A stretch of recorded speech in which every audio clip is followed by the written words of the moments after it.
All right, good morning. We are going to continue on to section 3.2, and our topic is going to be mixed number and fraction estimation. So we're going to make sure that we start with our name. I did switch to a new camera today, so I'm hoping that it's a little bit more in focus and easier to see. Let me know if you like it better or not. I'm always trying to tinker it and make it better. The date is 10/17. And we are doing notes. We are going to do 3.2 mixed number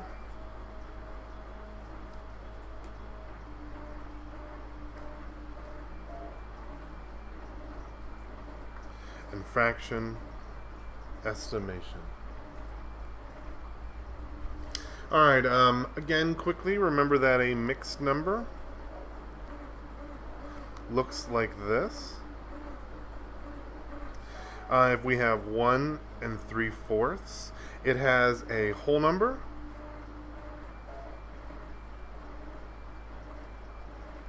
and it has a fraction. And the combination of those things make it a mixed number. Remember again, our fractions are within whole numbers. They're between, let me do that again. Between whole numbers. And if I'm going to draw my little number line, my beautiful number line, I'm going to go from 1 to 2, and right in here I have 1 1/2. Here I have 1 3/4, and here I have 1 1/4. And I can even fill this whole number line out even farther down. But remember, these are the fractions. They are between whole numbers. So today we're going to be talking about approximating and estimating fractions. Okay, first, remember that when we are building our fractions, say I have my 1/4. The number on the top is again called the numerator. And the number on the bottom is called the denominator. And one of the problems with fractions, well, one of the great things is that we can really give a name to all these numbers in between 1 and 2, or 7 and 9, or any two whole numbers. I can build fractions between them. But sometimes it can be difficult to visualize exactly in our head what that number is close to.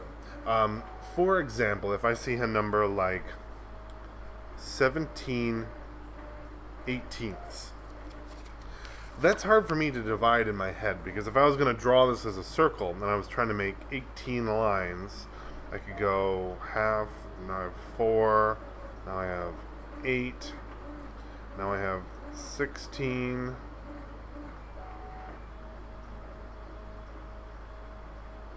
kind of, but now I kind of lost track and it's kind of hard to build. So what I need to start doing is building a way to estimate and kind of get an idea in my head for what these numbers look like, okay? So we are going to be estimating numbers like this today. We're going to be taking fractions like 17/18, and we're going to ask ourselves, which of these three numbers is it close to? Is it closest to 0? Is it closest to 1/2? Or is it closest to 1? So if I was going to write this on a number line, I'm going to be asking, is it 0? Is it 1/2? Or is it 1? And one of the key things that I want you to do today is I want you to show your work when you're doing these problems on your math. Because we can do this easily with a calculator, but I want you to be thinking in your head about how to do this and working with fractions instead of just typing things into your calculator, because that makes it a little bit easier. Okay, so what we do is we see how our numerator and our denominator compare in this fraction. If my numerator is very, very close to my that means it's pretty much going to be 1. So this one I can assume that 17 is almost 18. So I can round 17/18 to 1. And my answer would be this, because 17/18 is nearly 1. But what I can do is I can look and see, is this half of my denominator? So half of 18 is 9. So is 17 closer to 9, or is 17 closer to 18? Well, 17 is definitely closer to 18, so that makes it closer to being a hole on this line. And if I was going to graph 17/18 right here, it would be around here. And that would definitely show me that it's closest to 1. But it's hard to see sometimes in our head. Let's do a couple more examples.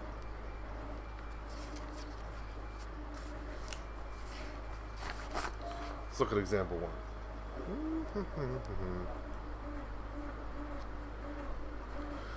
All right. What is the...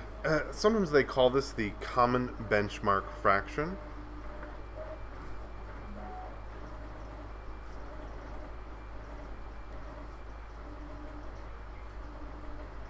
And that means 0, 1/2, oops, or 1. Did not mean to put that parenthesis in there. Okay, so let's take a look at 4/7. So the question is this closest to 0/7, 7/7, or what's half of 7? Well, half of 7 is 3.5. So it's not a real number. We can kind of look as it looking as it as an example. Or oops. And I'm making all sorts of mistakes today. Or 3.57. So then I can look at this 4. Is this 4 closest to 0? Is it closest to 3.5? Or is it closest to 7? Well, it's definitely closest to 3.5, and that's closest to the half. So I can say that 4/7, and I can use this funky little equal sign, is approximately equal to 1/2. So I can look at it close. Okay? Let's take another example. I have 1/12. So if I was going to write out the 3 comparisons, is it closer to 0/12? Half of 12 is 6/12? Or 1/12? Well, there's only 1 on top, and that's definitely closest to 0. So I can say that 1/12 is approximately equal to 0. It's not really a lot.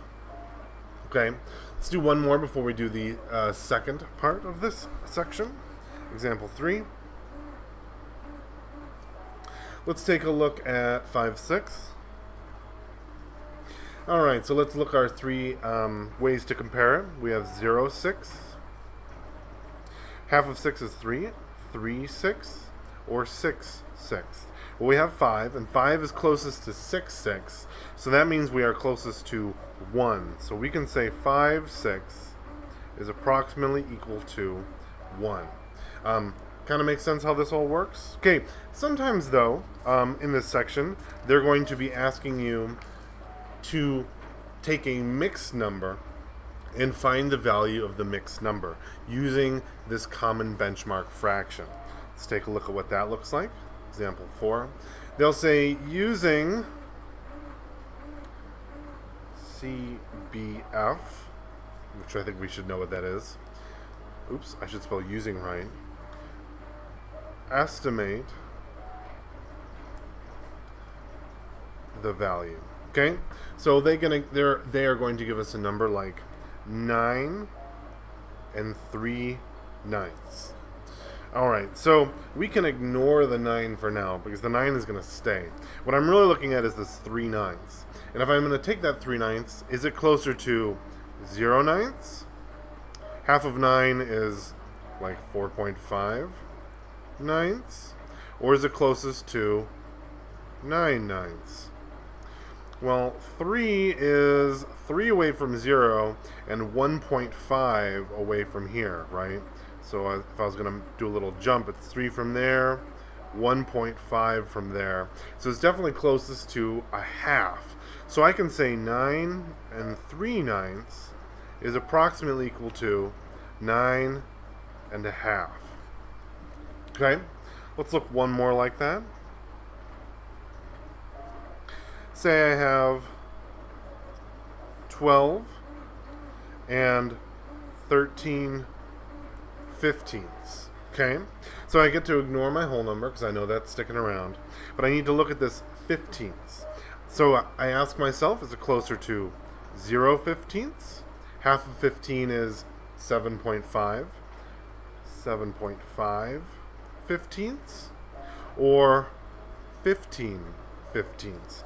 Well, 13, if I put it here, is 2 away from here, and like 5.5, I think, away from there. So it's definitely closest to 15/15. So I can make it as 1. So I can just add that onto 12, and I can say 12 and 13/15 is approximately equal to 13. Okay, that's all you're doing for this one. Good luck.